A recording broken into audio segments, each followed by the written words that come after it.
Hey readers, I'm Anne Bogel, and this is What Should I Read Next, episode 275. Welcome to the show that's dedicated to helping you get more out of your reading life by exploring the all-important question, what should I read next? We don't get bossy on this show. What we will do here is give you the information you need to choose your next read. Every week we'll talk all things books and reading and do a little literary matchmaking with one guest. If you have a book club, today's guest is ready to join. Brigid Misselhorn is totally addicted to book clubs, she says, but she's not here today to change that. She loves participating in all of the book clubs and buddy reads she can for a memorable conversation and a structured reading life. As a naturally slow reader, Brigid has a bunch of tips for finishing all of those book club picks on time. We also discuss the origins of her book club addiction, the benefits of audiobooks, and balancing personal reading with book club reading. From graphic novels to gothic mysteries, today's titles are a lot of fun, so let's get to it. Brigid, welcome to the show. Hi, Anne. Thank you so much for having me. I am over the moon to talk books with you today. Well, it's a pleasure. I can't wait to dig in. Brigid, tell us a little bit about your reading life. So I have been a bookworm pretty much for as long as I can remember.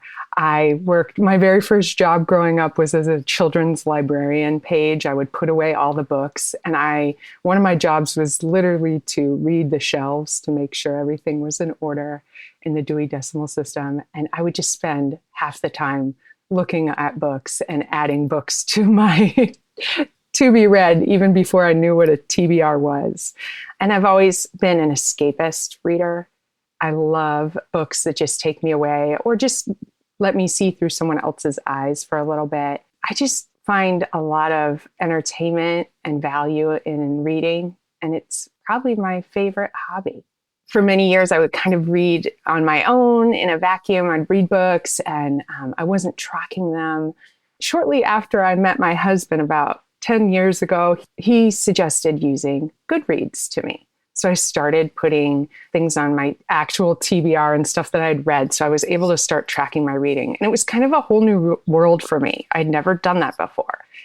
And I'd always really wanted to be in a book club, but never had been asked. And I'm kind of like a go-getter, or, I end up reading projects a lot of times. But this was something that I was hoping, I wouldn't have to do myself. I had a friend shortly after we had our first daughter. She said, would you want to be in a book club with me? I have some other mom friends and we meet and we read 2 books a month. And I said to her, I was like Corduroy in the children's book. I was like, this is what I've always wanted. I've always wanted someone to ask me to join one. And then flash forward to today, about 6 years later, and I'm currently in 6 book clubs and buddy reads. So it's become a bit of an addiction, but a healthy one, and something that brings so much joy to my reading life. Being able to talk books with friends, whether it's a book that I loved or a book that wasn't for me, makes such a difference in my reading life. I love being able to get different takes on books from fellow book clubbers, and I always walk away at the end with something that I didn't notice, whether or not it's exciting or new, or it's something that, wait, I didn't like that either. So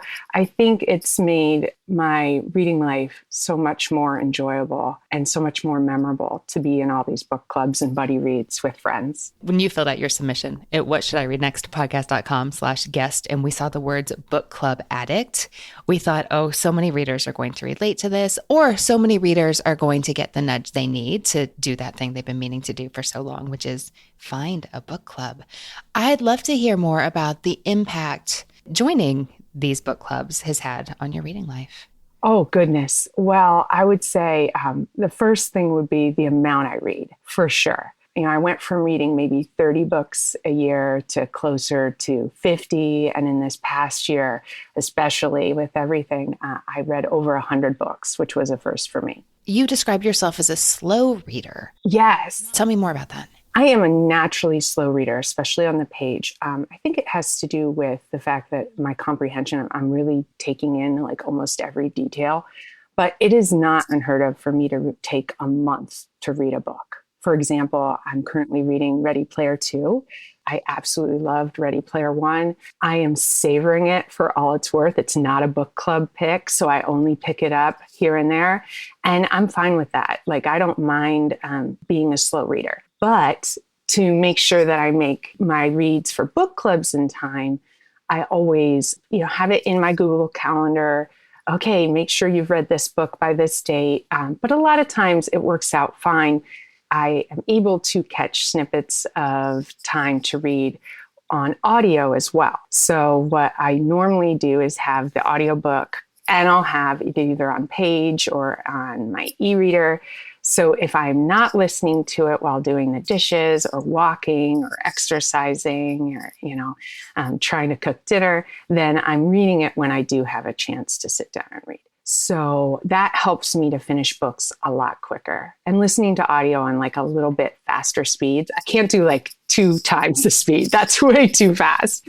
But, 1.4, 1.5 usually works for me. And I think that's actually faster than I can read on the page. Oh, that's interesting. Now, if it's like a fast-paced or, for example, like Mexican Gothic, which was like a dip into horror for me. I don't normally read super scary stuff, but those last 100 pages I read on the hardback and I just flew through those. So it definitely depends on the book, but I would say I finish about 4 to 8 books a month. Brigid, that's good to hear. And the reason that I asked and that we wanted to hear a little more about that is that we do hear from so many readers who say they are slow readers and they just assume when we talk to guests on What Should I Read Next, who are talking about so many books they love, that they must read differently than our slow readers at home. It doesn't make a difference how fast you read, and there's not really a lot you can do to read faster. But you can have a vibrant reading life no matter how fast or slow you're reading those books, as long as you are reading those books. Definitely. And I make it a priority, like Wednesday nights are book night at our house. So that makes a difference as well, how much reading you can get in. What's book night? Well, it used to be book and beer. My husband and I would sit down, have a beer, and each have our reading, whatever we were reading at the time. But lately it's been more like book and tea as we get a little bit older. But yeah, on Wednesday nights, we don't turn the TV on unless we put on some sort of like ambient video, and we just sit with a beverage and we read. That sounds delightful. It's lovely. I look forward to it each week. I'd love to hear more about your book club addiction. Take me down the road that went from joining your first book club at your friend's invitation to being a part of a half dozen, or maybe it's more. Yeah, it's actually a bit more right now. It's about 7. But yeah, I'm happy to take you down that road. The first one was the Novel Bunch. That is a group of my local mom friends, and we talk books. And we actually discuss 2 books a month. It's been something that has just grown with me over the years. And I have some really wonderful friends. And we were able to switch it to Zoom lately. So that's been great. And now we do 1 book at each twice a month. So that one is my original book club that I joined. Then from there, actually, I read a blog post on Modern Mrs. Darcy about romance books. And it was a genre that I had not picked up before. That was just that little push I needed to kind of get more interested in them. A local bookstore was having a romance bookstore event back last February on Valentine's Day. And I went to it. And the bookseller, Deborah, who was running it, was so wonderful. And one of the authors they had was Well Met by Jen DeLuca. Jen DeLuca was there. She said, well, that's the book we're reading in our book club this month. You should join us. And so I did. And I didn't know anyone from the group, but because Jen DeLuca lived a couple hours away from us, we were going to be doing it online. I was able to join this group online, read along with them. It was great. We spoke to the author. And so I started joining that book club each month. And Deborah has grown her book club so amazing over these past 10 months, whereas we do also a romance book club and then a bonus book club. So that one has 2 books a month as well. And then almost weekly author chats. She's a longtime bookseller, so she has lots of author friends and buddies come and talk to us. So that's been really wonderful as well. And these are all people who live in mostly my area, but I've never actually got to meet in person. And that kind of got me thinking then, okay, well, with everything going on and so many virtual events at our fingertips, maybe there's another book club I'd want to join. So after following on Instagram and probably from your podcast as well, I ended up joining Bookmark's North Carolina romance book club with one of your past guests, Beth. Yes, I love them. Yes, she is wonderful. Her and Katie run this wonderful romance book club. So I actually do 2 romance book clubs a month now, from going to have never read romance books and then getting that little push I needed to really falling in love with that genre and its different, types of books. Then from there, obviously a member of the Modern Mrs. Darcy Book Club. So another 2 books a month. And that has been really fun. That is a new to me book club in the past 4 months. And a lot of times they're books I've either read already or had on my TBR. Your picks are so good. So it's always so exciting to get to chat about those and then see those author events come up. And in fact, got a 6-month membership for Christmas from my sister and brother-in-law to continue on as well. So that's fun. Oh, that is fun. I'm glad you're enjoying it. From there, I've joined on Instagram through Bookstagram, people I follow there, a couple of buddy reads over the years. Those have been really unique because they're slightly different than a book club, meaning that we talk about the book in segments. It'll be scheduled, we're reading this book and we'll talk about the first 100 pages on this date and then the next 100 pages. And that is unique because as much as I love reading an entire book and then getting together with everyone at the end to discuss what we thought, it's great to read it in real time with people. Have these, okay, what's going to happen? Or what do you think this is? What do you think about this? And it also helps me catch things I might have missed. So I do a short story buddy read for that. And then I also have done a number of classic buddy reads, including The Count of Monte Cristo last year, which was great because I don't think I would have ever picked that up without. Which I've been meaning to read forever. And me too. And it was fabulous. And without this, okay, by Friday, have these pages done or these chapters done. I couldn't put it down though. I accidentally started a buddy read of my own, which I didn't mean to do. I had wanted to read Rebecca. I saw that they were redoing it for Netflix. I posted on my Instagram, hey, does anyone want to read with me? Some friends joined in and we loved it. Before I know it, the end of our buddy read comes up, the end of the month, and they're all like, well, what are we reading next? So I said, I don't know, let's read another mystery by a woman. So we read, the next one was Death on the Nile by Agatha Christie. And it's become, we call ourselves Murder, She Read. We pick one mystery Gothic thriller that is written by a female author, and we read it per month. So that has been awesome. And I just run that through group message on Instagram. And we just read The Dry by Jane Harper. And that was really awesome. We stopped halfway and then we all make our guesses on what's going to happen. Obviously, there's people who can't help but read ahead, but they know just not to spoil it for those who haven't. And some of the fellow readers I'd met through Modern Mrs. Darcy's book club actually have joined in on that Murder, She Read buddy group too. That is wonderful. And also, that is a lot of books. So having all these books that you are committed, I hope happily committed to on a regular basis, it sounds like that would have a big impact on how you choose what to read next and what you're able to read. Tell me about the mix of titles in your reading life right now. I am the type of person who always has kind of an audiobook, a hardback, an ebook, and then also a graphic novel going. And I've found that what happens as far as the book clubs is sometimes there's some serendipity where this month, both Deborah's book club and Bookmark's North Carolina's romance book club both picked the same book. And so I only am reading one book for them. Or it happens to be a book I've already read, which always is wonderful too. And I maybe just revisit it. But since I am committed to reading all these books per month or trying my best, sometimes I don't make it. Or if it's a pick that is just outside what I'm interested in or is maybe too gory, I will just skip it. That's the beauty of not running a lot of these book clubs myself. I can pick and choose, but for the most part, I usually try to read all the books that are chosen. That does leave less time for myself. So I find myself gravitating to books that are either shorter, like a graphic novel, or something I can read more quickly, or something that I just can't wait to get my hands on, and I'm willing to drop everything else and really focus on that book and maybe read it in a couple days, which is usually unheard of for me with my slower reading. Well, I'm excited to see what we can find to fit that. It's not exactly in order. You're not being bossy, Brigid, but to fill that need. How's that? Yeah, I would love a book that I don't really feel like I have to discuss with everyone else. Something that is just for me. Not that I ever feel pressured for any of these book clubs. It truly is a joy to me, and it's something that I wouldn't change in the world. But I do like finding books that are just my own.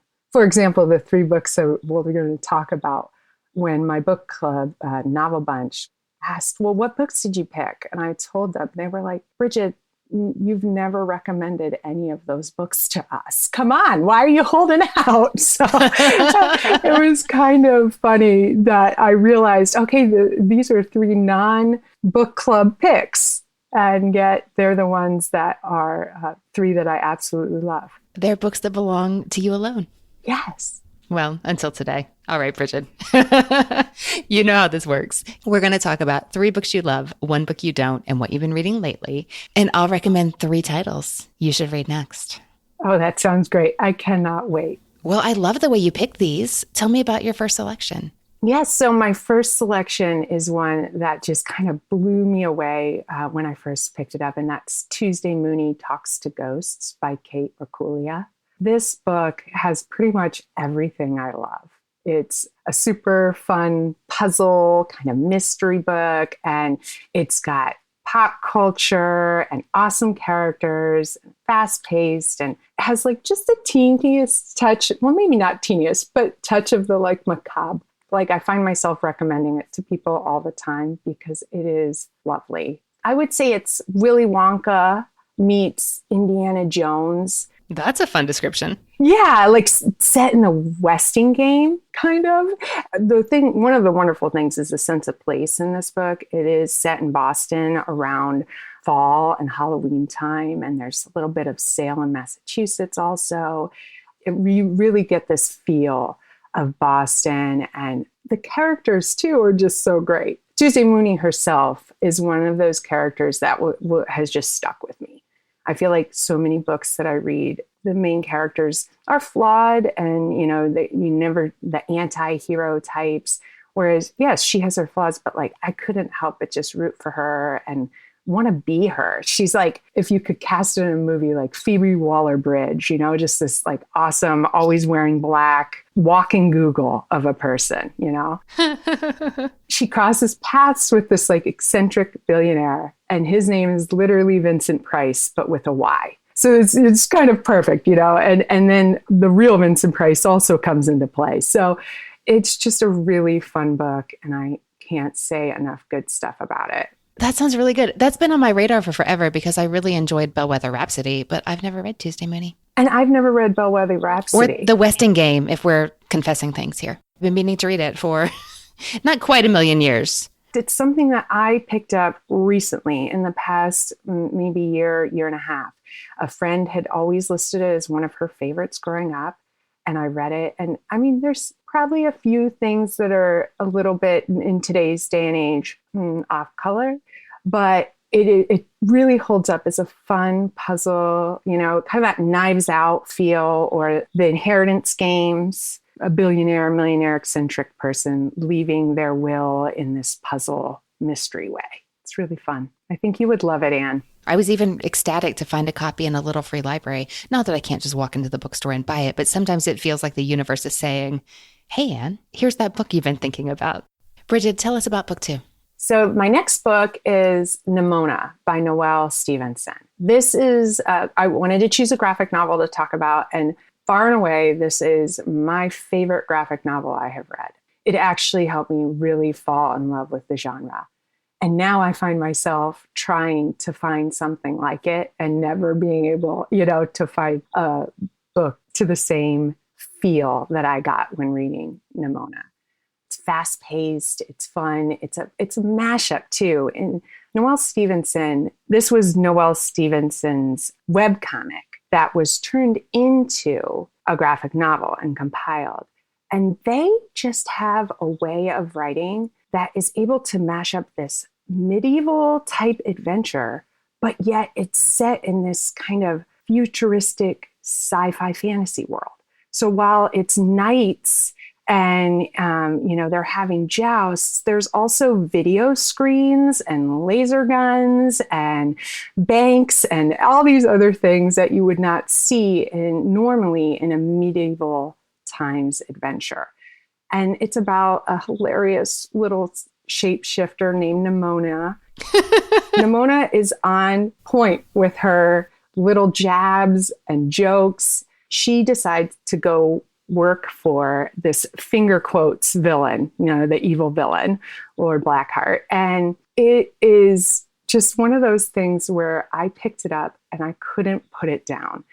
You just want to know. And it's like fun, adventure. And then there's like a little bit of great romance going on, some enemies to lovers, and just a little bit of, it's sad, it's touching, but it's so heartfelt and it has a hopefulness to it as well.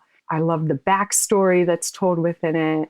I think Nimona is just in a league of its own when it comes to graphic novels. Noelle Stevenson is also known as the lead runner for the She-Ra show on Netflix. Oh, I didn't know that. Yeah, they ran that show, which I think has had its final season at this point. They ran that show and it has that same kind of quirky, humor, but also a tinge of heartbreak and redemption. So a great pairing for that. I'm glad to hear it. Brigid, what did you choose for your final favorite? So for my final, I chose Carry On by Rainbow Rowell. Rainbow Rowell is one of those like auto read authors for me. And this one has my whole heart. It is a wonderful, wonderful, and just a little backstory.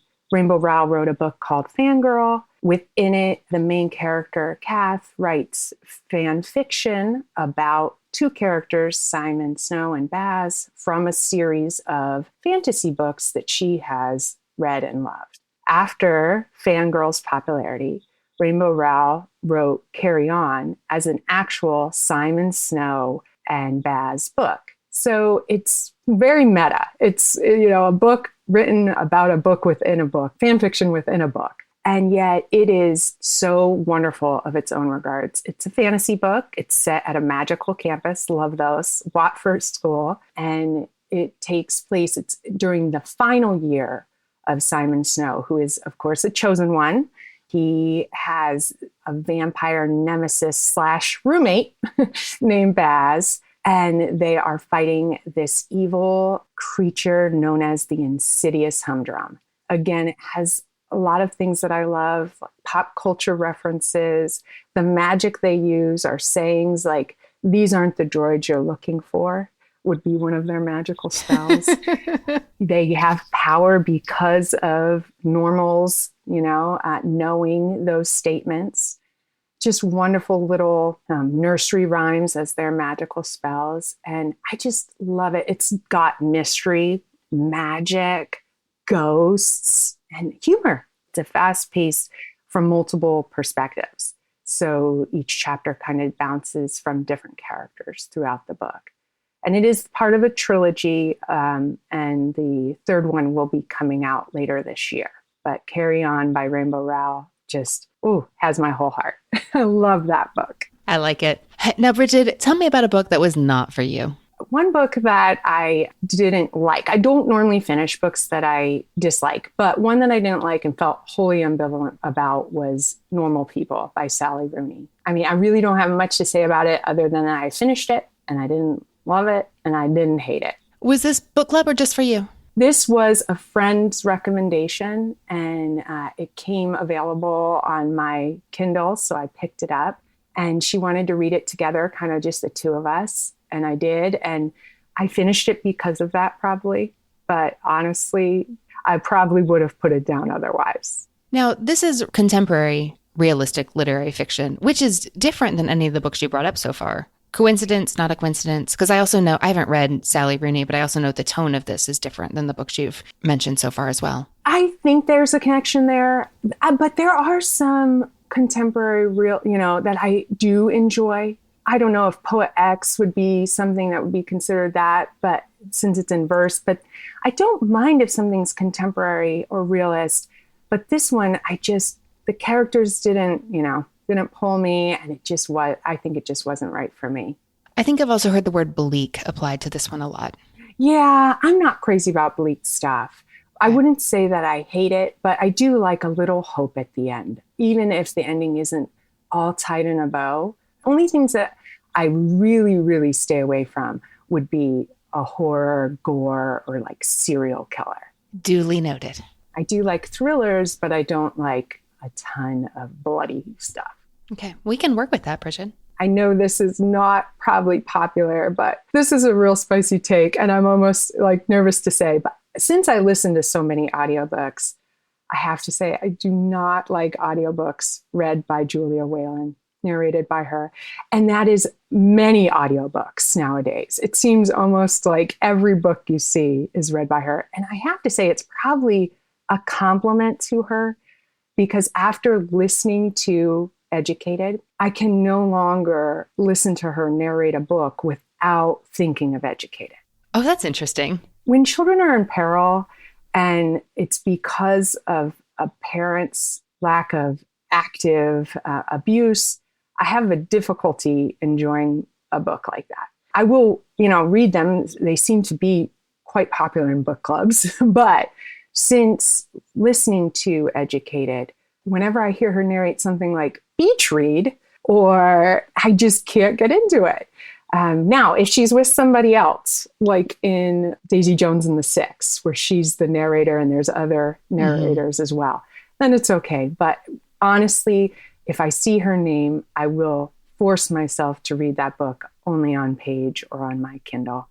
I just can't do any more books narrated by her. That's so interesting. Okay, she was too much there is no such thing, I think, as being too much the character as an audiobook reader, but that has imprinted on your brain, and it has changed the way you approach your audiobooks. Without a doubt, I cannot get the images from that book that she so expertly narrated out of my head. She's narrated a lot of big titles recently, and a lot of big ones coming up. The Invisible Life of Addie LaRue. I just picked that up from the library because I saw it was her. Yeah, she has Julie Buxbaum's new one, Kristen really? Hanna's new one. So no children in peril on the page or by association. Yeah, unless it's like a Stranger Things vibe where they are able to defend themselves in some way. Then I'm good for it. Okay, we can work with that. Brigid, what have you been reading lately? Oh, goodness. So for my various, I mentioned earlier that I am reading North and South on a buddy read at Stephanie Reads, the classic novel by Elizabeth Gaskell. I'm also just finished How to Catch a Queen by Alyssa Cole for Deborah's Romance Book Club in Bookmarks, North Carolina. And I enjoyed that, but it was a little slow paced for me. I would say How to Catch a Queen, I would have liked a little more action in that one. And it takes a while to get its speed. And then I'm also reading for my own The House on the Cerulean Sea by T.J. Klune. Interesting. You should mention that. I saw it everywhere. I have to say, I have not fallen in love with it the way that I thought I would. But I'm enjoying it, and I want to kind of wait to see where it goes. I feel like it is really in my wheelhouse, so I don't know what's quite missing yet, but I am enjoying it so far, and I do love like the humor and these, situation and the setting and the like unconventional romance that's budding. So I do enjoy it, but I'm also reading Ready Player 2, like I mentioned, taking my time with that one, finding the sequel so far to live up to my hopes, because that doesn't always happen, right?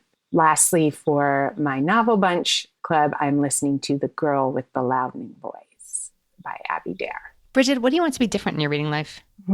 I would start with what I want more of. I would really love more unique and fun graphic novels. those are things that I can pick up in between book club reads. So I definitely think that would be something I'd like more of, stuff that I could just read and enjoy and love in a short amount of time. And then I think different would be a book that could be just my own, something that I've read, like I said, with my 3 favorites, books that really weren't book club picks that I am able to fall in love with and not feel like I have to have a discussion about. And, being able to squeeze those in between my book club picks is important to me. Well, we will see what we can do. Brigid, the books you loved were Tuesday Mooney Talks to Ghosts by Kate Racculia, Nimona by Noelle Stevenson, and Carry On by Rainbow Rowell. Not for You is Normal People by Sally Rooney. And we talked about how maybe bleak is not a descriptor you're looking for. And then I'm going to tread carefully in thinking about any kind of realistic contemporary literary fiction. And currently you're reading a whole lot of books, largely for book club, and we're looking for graphic novels that are fun and then books that are just for you. Yeah, I'd love maybe one graphic novel recommendation, maybe even something that if other people were interested in reading, we could do as a little buddy read on Instagram, and then some books that are just for me. Okay, let's see what we can do. Based on the things you said you enjoyed, have you read Mariko Tamaki? I'm thinking of Laura Dean Keeps Breaking Up With Me. I have read that one, and I did love that one. Okay, I'm on the right track. You are on the right track. I did love that book. I especially love the illustrations in that one. She kind of uses a limited palette, and this is something we didn't really talk about when I said I liked graphic novels, but I did find that one really beautiful to read as well, with the images and the color palette. Okay. Since you've already read Laura Dean, and I've already got Mariko Tamaki in my head, and Noelle Stevenson, have you read the Lumberjane series? I have. All of them? No, I have read the completed edition of the first 3 volumes. And that one is so perfect as well because it has a little bit of magical and what's going on, fantasy. And I do love the friendship between the characters. The setting of a camp is so fun. I worked at summer camps growing up. That was one of my jobs, teaching art at summer camps. So I loved that. But yeah, I have read Lumberjanes. They're 19 now, right? Yeah, I need to keep going. And I think you've read the other one I was thinking would be perfect for you, which is Check Please. I'm in the middle of the second one right now. That one is cute. Okay. In that case, I'm thinking about a different direction, which at first I was thinking this might be perfect for you because it's so discussable and you could read it in book club. I'm thinking of the adult graphic memoir, Good Talk by Mira Jacob. Oh my gosh, this is one that I have on my TBR but have not read yet. So maybe the time is right and maybe the time is here.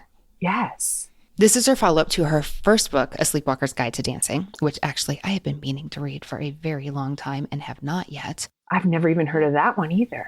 Okay, well, if you like this, there's a nice little trail you could go down afterwards. Good Talk came out last year. Although early in the pandemic, Mira Jacob wrote this really beautiful graphic essay about her family leaving New York City during the early period of the pandemic. Right after I was in New York, actually, which was a little chilling to read. Oh, yeah. But she wrote a graphic essay showing her family debating, do we stay? Do we go? They decide to leave. And she illustrates their trip out of New York, driving across the country to stay with family that's in the American Southwest. But the thing I loved about that essay is so many people see that it's illustrated and they think, oh, I don't read that genre. And it really introduced a lot of people to her work, which is great. So look that up if you want to peek before the book. But we know that you love graphic novels and graphic memoirs, Brigid. So this is a memoir in conversations is how she describes it. And you said that you liked a spare style. I do. The style of this book is really interesting. There's photographic backgrounds and the illustrations are of the characters, but they're framed in white, almost like they're paper dolls or paper cutouts. So it's really interesting and unusual. She made the things she wanted to make that didn't exist before because it really served the story and her art. And I know, appreciating the genre, that could be something that really appeals to you. But this is a graphic memoir and it's about race and about family, and it unfolds through as the title promises, a series of conversations. And some are very, very serious, which actually this book was inspired by a piece that she wrote for BuzzFeed that went bananas on the internet. It was called 37 Difficult Questions from My Mixed Race Son. Jacob is of Southeast Asian descent, and her husband is white and Jewish. So they have very different backgrounds. So they have a son, the one you would see in the New York essay of them fleeing New York City during the pandemic. And she wrote it in response to him asking when he was age 6, are there people who hate brown boys like me? Oh. So there's some very serious conversations, but there's also some that are just silly or heartwarming or even just kind of bizarre because it's in conversations. But something that really works with this book is the kinds of conversations she portrays. Like you see conversations with her son and conversations in her family, but also there's conversations with friends that let her kind of reflect on other conversations that have taken place and just view it through a slightly different lens. I like the way one book reviewer put it. I think it was Kierkegaard that said this is a show-stopping memoir about race in America. It's beautifully done. This is the kind of book that people would read and discuss in a book club. It would make a wonderful book club selection, but it could also be just yours. How does that sound? That sounds perfect. You had me at the conversations range from race to the mundane to, quirky stuff. That sounds wonderful. And especially being able to read about her relationship with her son. Sounds like it's like a collage that you're looking at. I really like the sounds of that one. Well, that was Good Talk, a memoir in conversations by Mira Jacob. Okay, next, you mentioned that you were reading The House in the Cerulean Sea by T.J. Klune. And I said, oh, that's interesting. And it's because when you were describing your experience reading Rainbow Rowell books and also describing Nimona, I thought, there's a T.J. Klune book that could be good for you. But it's not The Cerulean Sea. It's The Extraordinaries, which came out later. Is this one you're familiar with? That is so funny. Yeah, I've heard of it. But again, I have not read it yet. And I've heard that it has a humor element and definitely intrigued. Well, this is like Carry On, but it puts a superhero spin on it. It's also very much like The Incredibles, the Pixar movie. Okay. This is about Nick Bell, and he is not an extraordinary. But something that a lot of people don't know is that he has this alter ego. He is the most popular fan fiction writer in the Extraordinaries fandom, which is like a big deal in Nova City where he lives. Okay, Brigid, let me think. What do I want you to know about this book? Yeah, without spoilers, right? Always. So this is a YA novel that reads like a YA novel. Listeners, one of my favorite descriptions of YA novels ever still comes from Preston Yancey, one of our, I think, first 10 What Should I Read Next guests, where he just says, they're big and they're bold and the emotions are huge and it's all saturated color. That would describe the tone of this book. So Nick, he has an unrequited crush. His mom died in sad circumstances a few years back. He's dealing with ADHD, and he's suddenly having friend troubles with his longtime best friend. There's a cute boy at school that's also causing him a little bit of woe, which is where it's important to jump in and say that T.J. Klune is a queer author who really writes queer characters, and he really believes it's important. He says now more than ever to have accurate, positive queer representation in stories, and that is absolutely here. Something else that I really noted is that in this book, Nick's father is a police officer. And so there's a scene where a police officer handles something, it's not Nick's dad, but a police officer handles something differently than T.J. Klune said he would have chosen were he writing in 2020 than he did a couple years ago when he actually wrote the book. And so he had there's a piece online called something like A Note About the Extraordinaries, where he reflects on his writing process, what he would have changed, what he intends to do differently in the future, and just how current events made him think about his work and how it reads to people. And I just, for anybody who enjoys the behind the scenes of the writing process and who asks, what would writers take back if they were writing a certain book today? That's a really interesting piece. And this did just come out in July of 2020. And I have to tell you, I listened to the audiobook which is not narrated by Julia Whalen. This is the first book I listened to narrated by Michael Leslie, and I did really enjoy the book in that format. And honestly, I think the only reason I picked that up is I did really enjoy The House in the Cerulean Sea. I see what you're saying. I hope as you persevere, like you'll get your head around what's happening and who the characters are, and you'll care a little bit. But this one is more action oriented, and I think it may be faster to grab you. I think the only reason I picked this up is that I had never read T.J. Klune before, The House in the Cerulean Sea, and I really enjoyed it. And I thought, oh, here's a new audiobook on Libro FM. I guess I'll give it a try. Even though it's not a like typical genre I read, like superhero stories. It's something I was willing to try, but not like a go-to of mine by any means. But it was a delightful departure. It's not quite such a departure for you, but I think it might be a delight. How does that sound? It does sound delightful. Especially when you brought up the fact that there was a piece about what he would have changed. I love the idea of, this superhero and these struggles. It kind of almost sounds like John Hughes meets superhero fanfic. And it really does sound up my alley. And I do like things that are great on audio and are going to make me laugh. And, I get sucked into the adventure as well. I cannot wait to pick that one up.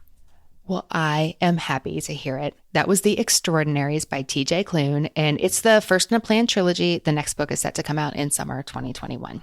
Oh, that's great to know. And I also really do love being able to read more books by queer authors, about queer characters. I find that some of my favorite books are those type of romances and situations. I'm glad to hear it.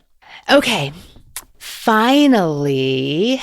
This is the one book I feel confident you haven't read yet because it's not out yet. Oh, yay.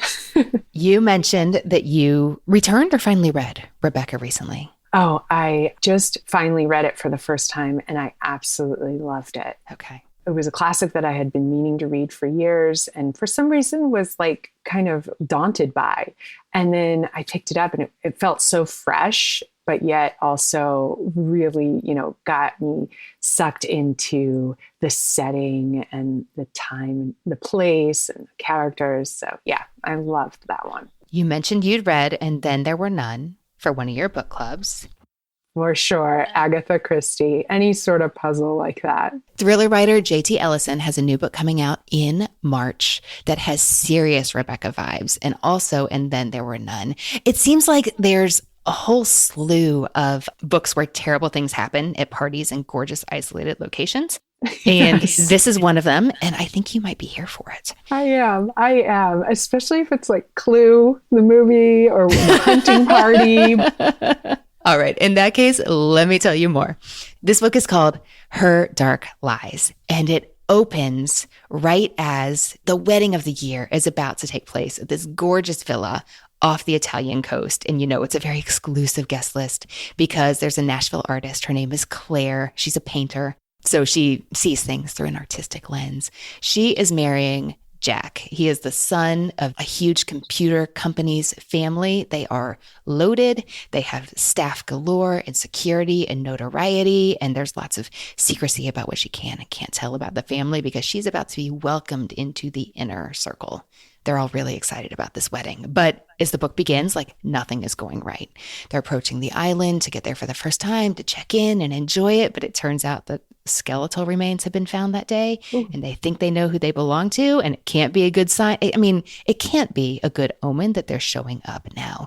All the seriously sinister vibes are reminding Claire that she knows very little about her husband-to-be's first wife, who he was married to briefly, who died on the last day of their honeymoon 10 years before. She doesn't know the whole story there, but she feels like maybe stuff has been swept under the rug. Not like in a legal sense, but just that nobody wants to talk about it. And that's kind of creepy. But as you get further into the story and you meet more of the cast of characters and you see more of what's unfolding, you realize that there are lots of characters with something to hide. And then people start dying in mysterious ways. And when you add that to the mysterious death that happened 10 years ago and the just oppressive atmosphere, maybe we need to get off this island as soon as possible. This is not going well. And lots of twists and turns. I think this could be fun for you. Oh my gosh, definitely. You and I, as a former art teacher, and I have my degree in art, my BFA in art. I always love when a character is a painter or has that, artistic feel to it. And as soon as you said, like, his first wife and that she died on the last day of their honeymoon, I'm hooked. I'm hooked. I want to know what's happening on this island for sure. I want to try to figure it out. Oh, that makes me so happy. I hope you love it. That is Her Dark Lies by J.T. Ellison. Oh my gosh, that sounds really great. Right on the nose with that recommendation. All right, Brigid, we talked about some good stuff today. We sure did. So many wonderful books. We had Good Talk, a memoir in conversation by Mira Jacob, The Extraordinaries, the superhero story from T.J. Klune, and Her Dark Lies, the thriller from J.T. Ellison. Of those books, what do you think you'll read next? Honestly, Anne, I'll probably pick up all three. I'll probably listen to The Extraordinaries, get my hands on a copy of the graphic novel, Good Talk, and then I will get the hardcover or the ebook for Her Dark Lies. Well, I am happy to hear it, and I can't wait to hear what you think. Brigid, thanks so much for talking books with me today. You're welcome. It was my pleasure. Such an honor. Hey readers, I hope you enjoyed my discussion with Brigid, and I'd love to hear what you think she should read next. That page is at whatshouldireadnextpodcast.com/275, and it's where you'll find the full list of titles we talked about today. To support our show and get weekly bonus episodes, access to fun live streams, and a peek behind the scenes, join our Patreon community at patreon.com/whatshouldireadnext. If you wish to do so, this is a great way to tangibly support our show. Sign up to become a supporter at patreon.com/whatshouldireadnext. Follow us on Instagram at whatshouldireadnext. And if you don't get our weekly newsletter, go to whatshouldireadnextpodcast.com/newsletter to sign up for our free weekly delivery. Thanks to the people who make the show happen. What Should I Read Next is produced by Brenna Frederick with sound design by Kellen Pekacek. Readers, that's it for this episode. Thanks so much for listening. And as Rainer Maria Rilke said, how good it is to be among people who are reading. Happy reading, everyone.